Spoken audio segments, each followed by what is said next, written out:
Hey guys, welcome back to the channel again. অনেকদিন video upload করা হয়নি কেননা আমার এক্সাম চলছিল। Finally exam is almost over, still one is left. That's why I am making this video now. তো তোমরা জানো যে তোমাদের নিট 2023 এর এক্সাম হতে চলেছে 7th মে, মানে প্রায় 3 বছর পর হতে চলেছে একদম মে মাসে। কেননা শেষ হয়েছিল সেই 2019-এ, তারপর কোভিডের কারণে তোমরা জানো যে 2020-তে 2021-এ সেটা সেপ্টেম্বর মাসে হয়েছিল এবং 2022-তে সেটা জুলাই মাসে হয়েছে। তো ফাইনালি সেটা 3 বছর পর আবার ওই একই সময় অর্থাৎ ঠিক সময়ে অর্থাৎ 7th মে মাসে হতে চলেছে। তো তো এখন যদি তোমরা টাইম কনসিডার করো তাহলে তোমাদের হাতে হার্ডলি ওই 2 মাসের মতন রয়েছে। তো আমি ভিডিওটা বানাতে চলেছি তোমাদের এই লাস্ট 2 মাসে তোমরা কীভাবে পড়বে, কী পড়বে, কী বাদ দেবে, স্পেশালি ইন ফিজিক্স অ্যান্ড কেমিস্ট্রিতে। কারণ আমি জানি যে তোমাদের মধ্যে অনেকে আছো যে শিওর অ্যাবাউট দ্যাট তোমরা 330 অ্যাবাভ স্কোর করবে in NEET 2023, but still if you are stuck in to a lower marks of physics and chemistry. কেন তোমরা জানো যে তোমরা যদি 630 অর অ্যাবাভ স্কোর করতে চাও তাহলে তোমাদের ফিজিক্স আর কেমিস্ট্রিতে অ্যাটলিস্ট 150 করে স্কোর করতেই হবে, না হলে তোমরা 300-এর ওপরে ইনক্লুডিং ফিজিক্স অ্যান্ড কেমিস্ট্রিতে স্কোর করতে পারবে না। এবং ওখানে যদি তোমরা 330ও পাও বায়োলজিতে, দেন ইউ উইল গেট 630। তো তোমাদের অ্যাটলিস্ট 150 করে স্কোর করতে হবে। কিন্তু আমি জানি যে তোমাদের মধ্যে এমন অনেকেও আছো যারা ডিএম করেও আমাকে বলেছিল যে দাদা ফিজিক্স কেমিস্ট্রিতে মার্কস উঠছে না, স্পেশালি ইন ফিজিক্সে। কেননা নিট অ্যাসপিরেন্টসদের সব থেকে উইকেস্ট সাবজেক্ট যদি কেউ হয়ে থাকে তাহলে সেটা হচ্ছে ফিজিক্স। কেননা ফিজিক্সে অনেক বেশি ক্যালকুলেশন থাকে, অনেক বেশি ম্যাথ ওরিয়েন্টেড থাকে। সো আমাদের মতন পিসিবি স্ট্রিমের স্টুডেন্টরা সাধারণত ম্যাথে একটু উইকই হই। তো ফিজিক্সটা আমাদের একটু দুর্বলই থাকে। তো আমি ভিডিওটাতে এই কিছু আপকামিং ফিউ মিনিটস আমি কিছু পয়েন্টস আলোচনা করব, যেটাতে তোমাদের যদি তোমরা ফলো করার চেষ্টা করো তাহলে আশা করি তোমাদের এই 2 মাসের মধ্যে অনেকটাই ইম্প্রুভ হবে এবং তোমরা আশা করি 150-র ওপরে স্কোর করবে ইন ফিজিক্স আর কেমিস্ট্রি দুটোতেই। তো শুরু করা যাক। সো প্রথমে আসি ফিজিক্সে। সো দেখো, আমি ডিউরিং মাই প্রিপারেশন টাইম আমি যে প্রবলেমগুলো ফেস করেছি সেটাও তোমাদের প্রথমে শেয়ার করি। দেখো, ফিজিক্সে মেন প্রবলেম হতো আমার, সেটা হচ্ছে কোন কোন কোশ্চেনে কোন কনসেপ্টটা অর্থাৎ কোন ফর্মুলাটা লাগালে একদম ঠিকঠাক রেজাল্ট আসবে বা যেটা চাইছে সেটা আমরা আনতে পারবো। এইটা একটা প্রথম প্রবলেম যেটা নিট স্টুডেন্টরা প্রায়শই ফেস করে। এবং সেকেন্ড প্রবলেম হচ্ছে ওই ক্যালকুলেশন, ওই একটা শর্ট টাইমের মধ্যে। কারণ তোমাদের জানো যে এখন 50 কোশ্চেন্স করতে হয়, তো আগে 45-এর জায়গায়। তো ওই তোমাদের বড় জোর তাতে 1.5 আওয়ার্স 1.5 আওয়ার্স তোমরা ওটাতে ইনভেস্ট করতে পারো, তার থেকে বেশি নয়। কেননা তোমাদের ফিজিক্স, বায়োলজি এবং কেমিস্ট্রিও তার সঙ্গে করতে হয় ওই সময়ে। তো তো সেকেন্ড পয়েন্ট যেটা স্টুডেন্টরা সব থেকে বেশি প্রবলেম ফেস করে, টাইম ম্যানেজমেন্ট। কারণ ক্যালকুলেশন করতে কোন ফর্মুলাটা লাগাতে হবে, ক্যালকুলেশন করে অ্যান্সারটা আনতে, তারপর আবার ইউনিটের ব্যাপার থাকে, সেই সব নিয়ে অনেক বেশি টাইম লেগে যায়। ফলে সমস্ত কোশ্চেন অ্যাটেম্প করা সম্ভব হয় না এবং সমস্ত কোশ্চেন অ্যাটলিস্ট রিড করার অনেক সময় পসিবল হয় না, যেটা অনেক স্টুডেন্টরা ফেস করে থাকে। যে কারণে তোমাদের যে টোটাল মার্কস থাকে সে 180-র মধ্যে, সেটা তোমাদের অনেকটাই কম হয়ে যায়।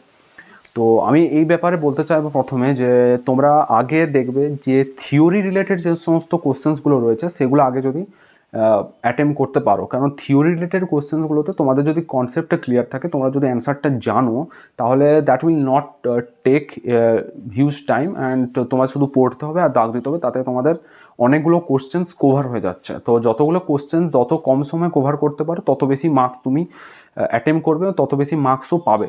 এখন কম কোশ্চেন অ্যাটেম্পস করলে তুমি কম মার্কস পাবে অবশ্যই, কারণ সমস্ত তুমি যা অ্যাটেম্প করছো সেটারই 100% ঠিক হবে এমন কোনো মানে নেই।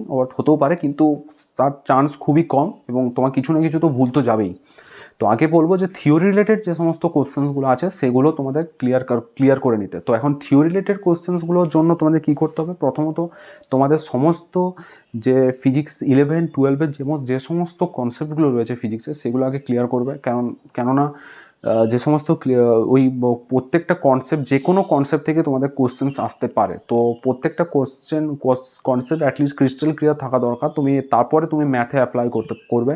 শুধুমাত্র ম্যাথ প্র্যাকটিস করলেই যে ফিজিক্সে ভালো মার্কস পাবে তার কোনো মানে নেই। তোমাদের থিওরি বেসিসটাও অনেকটা ক্লিয়ার কাট, অনেকটা স্ট্রং হতে হবে। তো অ্যাটলিস্ট ওই জায়গাটা ক্লিয়ার করবে যে থিওরি সমস্ত কনসেপ্ট তোমরা পারবে এবং তোমাদের সেটা কনসেপ্টটা ক্লিয়ার কাট রয়েছে। তারপরে আসছি ফর্মুলাতে। যেটা বললাম যে ফর্মুলাতে এবং যে ম্যাথের কোশ্চেন্সগুলো রয়েছে সেগুলোতে প্রথমেই ফেস করি যে এতে কোন ফর্মুলাটা লাগবে। তো এই প্রবলেমটা তোমাদের যাতে না হয় তার জন্য বলবো যে আগে যে কোনো একটা চ্যাপ্টারে কোশ্চেন্সগুলো অ্যাপ্লাই করা, কোশ্চেন প্র্যাকটিস করার সময়, যেমন সাপোজ ধরো গ্র্যাভিটেশন চ্যাপ্টারে, তো গ্র্যাভিটেশন চ্যাপ্টারে আগে কোশ্চেন্সগুলো মানে কোনো একটা প্রবলেম বুকস থেকে অ্যাটেম্প করার আগে তোমরা আগে একটা কাজ করবে, তোমরা একটা কপিতে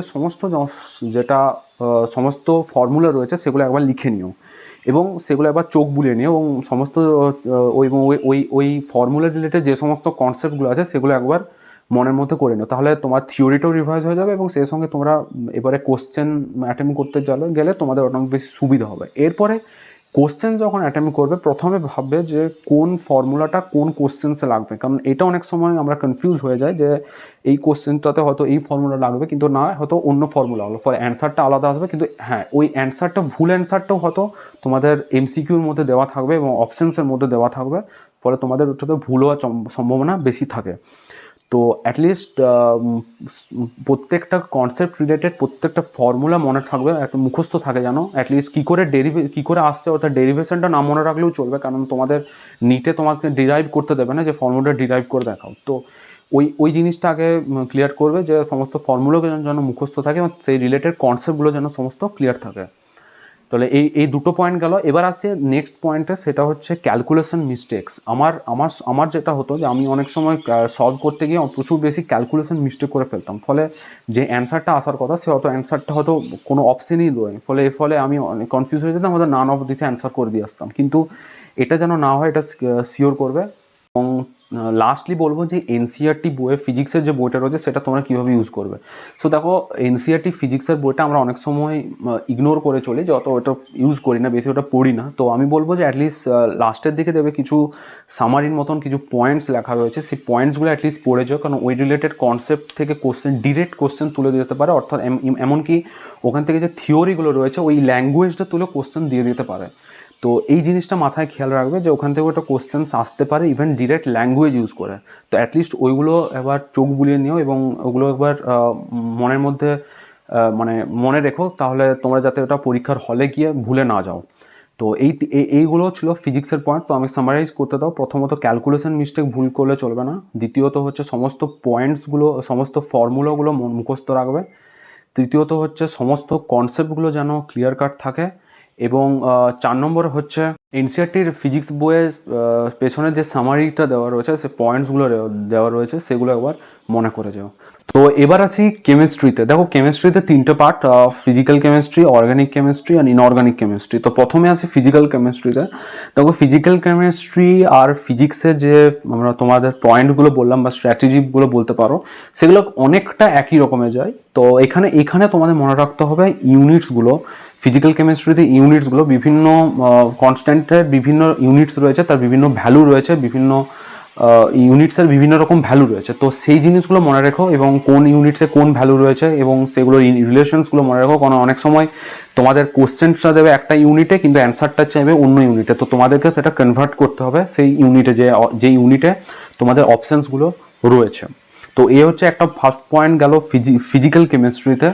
এবং সেকেন্ড পয়েন্ট ফিজিক্যাল কেমিস্ট্রিতে একই, ক্যালকুলেশন মিস্টেক। এখানেও তোমাদের অনেক ক্যালকুলেট করতে হয়, অনেক বেশি ফর্মুলা ইউজ করতে হয়। তো এটাও তো এনশিওর করবে যে ক্যালকুলেশন মিস্টেক যেন এখানেও না হয়, কারণ ক্যালকুলেশন মিস্টেক হচ্ছে এমন একটা জিনিস যেটা যে কোনো কোশ্চেনে যে কোনো সময় হতে পারে, তুমি যদি একটুকু অন্যমনস্ক হয়ে যাও ক্যালকুলেশন করার সময়। তো পরীক্ষার হলে এই জিনিসটা মাথায় রাখবে যে তোমাদের যেন ক্যালকুলেশন মিস্টেক একটাতেও না হয়।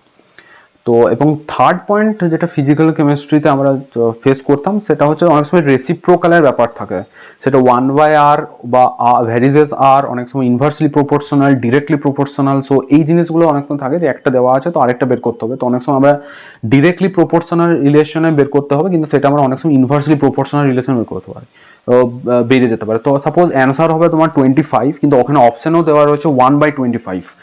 তো আমরা ছোটো তাড়াহুড়ো করে হয়তো 1/25 লিখে দিলাম। তো এই জিনিসটাও একটা বিরাট বড় ভুল হয়, যেটা আমারও হতো ইনঅর্গানিক কেমিস্ট্রি বা ফিজিক্সেও ইভেন। তো এটা যাতে না হয় এই জিনিসটা মাথায় রাখবে। এবং থার্ড পয়েন্টস যেটা হচ্ছে এখানেও ফর্মুলাগুলো সমস্ত মনে রাখবে, যাতে অনেক সময় দেখবে অ্যালেন বা আকাশের যে কিছু বই রয়েছে সেখানে সমস্ত ফর্মুলাগুলো সামারি করে দেওয়া আছে, এবং সেখানে তুমি ফর্মুলাগুলো একবার জাস্ট চোখ বুলিয়ে নিতে পারো, এবং যাতে সমস্ত ফর্মুলা তোমাদের মনে থাকে এবং সেইগুলো অনুযায়ী তোমরা কোশ্চেন্সে অ্যাপ্লাই করতে পারো। তো এই ফর্মুলাগুলো মনে রাখবো। এবার এ হলো তোমার ফিজিক্যাল কেমিস্ট্রি, তো অর্থাৎ যেটা বললাম যে ইনভার্সলি প্রপোর্শনাল, ডিরেক্টলি প্রপোর্শনাল ব্যাপারটা মনে রেখো। দুটো হচ্ছে সমস্ত কনসেপ্টগুলো যেন ক্লিয়ার থাকে। 3 নম্বরে হচ্ছে সমস্ত ফর্মুলাস যেন মনে থাকে।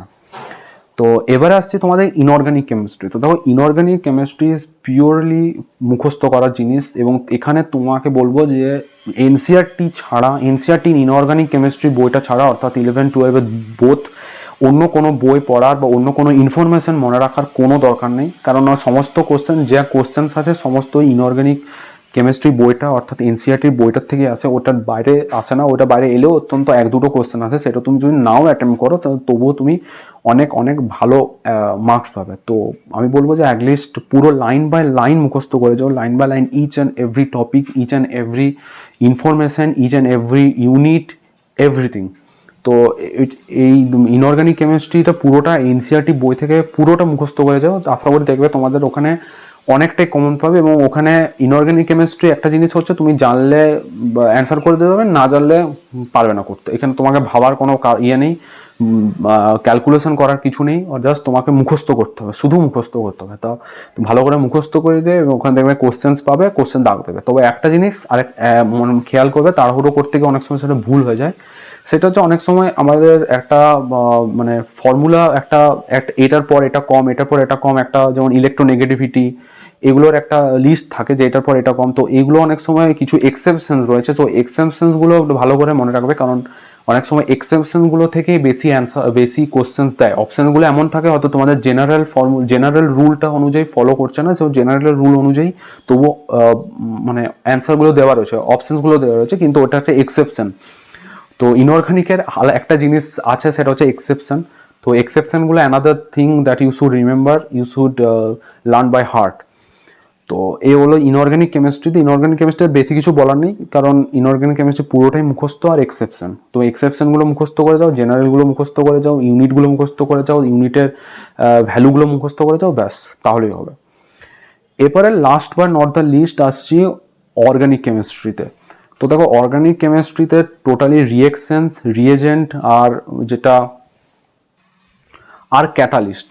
তো এর জন্য তোমাদের প্র্যাকটিসের দরকার রয়েছে। তো প্র্যাকটিসের জন্য আমি কিছু বইয়ের নাম আশা করি তোমরা অনেক প্র্যাকটিস করে এসেছো এতদিন প্রিপারেশনের টাইমে। তো তবুও আমি কিছু বইয়ের নাম আমি ডেসক্রিপশন বক্সে লিখে দেবো, সেখান থেকে তোমরা সেগুলো তোমরা কিনতেও পারো, বা অনেক সময় পিডিও পাওয়া গেলে সেটা থেকেও প্র্যাকটিস করতে পারো। তো organic chemistry main thing is that you have to do a lot of the practice again and again, because there is again lot of exceptions and lot of the reagents, lot of catalyst. So you have to keep all those things in your mind, otherwise if you did any mistake in regarding this, your marks will be lost. তো এই জিনিসগুলো মাথায় রেখো যে তোমাদের organic কেমিস্ট্রিতে বেশিবার practice করতে হবে, এবং রিয়েজেন্টের নাম মুখস্থ করতে হবে। কোন রিয়েকশনের নেম রিয়েকশন থেকে অনেক সময় কোশ্চেন্স আছে, কোন ক্যাটালিস্টের নেম রিয়েকশন, এটা তার ইয়েটা সেটা কী করে, কোন প্রোডাক্ট দিচ্ছে, কোন ইনহিবিটার আছে, এই জিনিসগুলো মাথায় রেখো। আর প্লাস আরেকটা জিনিস অনেক সময় দেয় যে কী করে যে মেকানিজমটা, অর্থাৎ অর্গানিক কেমিস্ট্রিতে যে রিয়েকশনের মেকানিজমটা অনেক সময় মনে রাখতে হয়, কারণ সেইটার বেসিসে কোশ্চেন আছে। যেমন 3rd ডিগ্রি কার্বনে বেশি রিয়েক্টিভ হবে না 2nd ডিগ্রি কার্বনে, বা 1 ডিগ্রি কার্বনে কোনটাতে বেশি রিয়েক্টিভ হবে, কোনখানে স্টেরিক হিন্ডারেন্স আসবে, কোনখানে আসবে না। এই জিনিসগুলো অনেক সময় ওই মেকানিজম থেকে আসে, কারণ মেকানিজমটা যদি কিছু চেঞ্জ হয় তাহলে প্রোডাক্টও চেঞ্জ হবে। অনেক সময় জেনারেল রুল বা জেনারেল ফর্মুলা অনুযায়ী হয় না। তো ওই মেকানিজমটাও কিছু মনে রাখার চেষ্টা করবে, স্পেশালি কিছু ফেমাস নেম রিয়েকশনস রয়েছে তাদেরগুলো বিশেষ করে, কারণ ওখান থেকে কোশ্চেন আসে। এবং হয়তো নেম রিয়েকশন তোমাদের লেখা থাকবে না, হয়তো ক্যাটালিস্টের নাম লেখা থাকবে এবং সমস্ত প্রোডাক্ট লেখা থাকবে। তুমি যদি মেকানিজমটা না জানলে অনেক সময় এক্সেপশনালি কিছু অ্যান্সার হয়, সেগুলো যদি না জানো তাহলে তোমরা যদি জেনারেল রুল অনুযায়ী অ্যান্সার করে দিও সেটা তোমাদের ভুল হয়ে যাবে। কারণ আমরা জানি অনেক সময় 3rd ডিগ্রি কার্বনে অনেক সময় রিয়েক্টিভ হয়, এবং কিন্তু কিছু ক্ষেত্রে স্টেরিক হিন্ডারেন্সের জন্য 1 ডিগ্রি কার্বনও রিয়েজেন্টে এসে অ্যাটাচড হতে পারে। তো এরকম কিছু এক্সাম্পল দিলাম একটা। তো এই জিনিসটা খেয়াল রাখো, বিশেষ করে অর্গানিক কেমিস্ট্রিতে যে ভুলটা হয়। সো আশা করি তোমরা যে পয়েন্টসগুলো তোমাদের সাথে আলোচনা করলাম বোথ ফিজিক্স অ্যান্ড কেমিস্ট্রিতে, যাতে তোমরা কিছুটা হলেও মার্কস বাড়াতে পারো এই 2 মাস এই পয়েন্টসগুলো মাথায় রেখে সে মতন প্র্যাকটিস করলে এবং সেগুলো যদি ইমপ্লাই করতে পারো তোমাদের এক্সাম হলে, তাহলে আমার মনে হয় যে তোমাদের যথেষ্ট যথেষ্ট যথেষ্ট ভালো মার্কস বাড়বে। কারণ এই যে পয়েন্টসগুলো রয়েছে সেগুলো আমি নিজেও ফেস করেছি, আমি নিজেও ভুল করতাম প্র্যাকটিস পেপারস করার সময়, মক টেস্ট দেওয়ার সময়। তো এগুলো যদি শোধরাতে পারো তাহলে তোমাদের মার্কস অনেকটাই ভালো ইনক্রিজ করবে এবং তোমরা এখানে আরামসে 150-র ওপরে পাবে both physics and chemistry. Guys that's for today. আশা করি তোমাদের ভিডিওটা ভালো লেগেছে এবং তোমাদের যে পয়েন্টসগুলো বললাম সেগুলো মাথায় রাখার চেষ্টা করবে। এবং তোমরা যদি চ্যানেলটার থেকে বা এই ভিডিওটা থেকে সত্যি কিছু উপকার পেয়ে থাকো বা সত্যি কিছু হেল্প হয়ে থাকে তাহলে অবশ্যই সাবস্ক্রাইব করবে এবং কেমন লাগলো ভিডিওটা অবশ্যই কমেন্ট বক্সে জানাবে।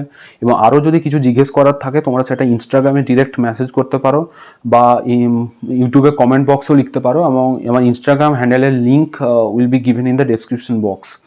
সো পরের ভিডিওতে দেখা হচ্ছে, ততক্ষণের জন্য বাই, টাটা।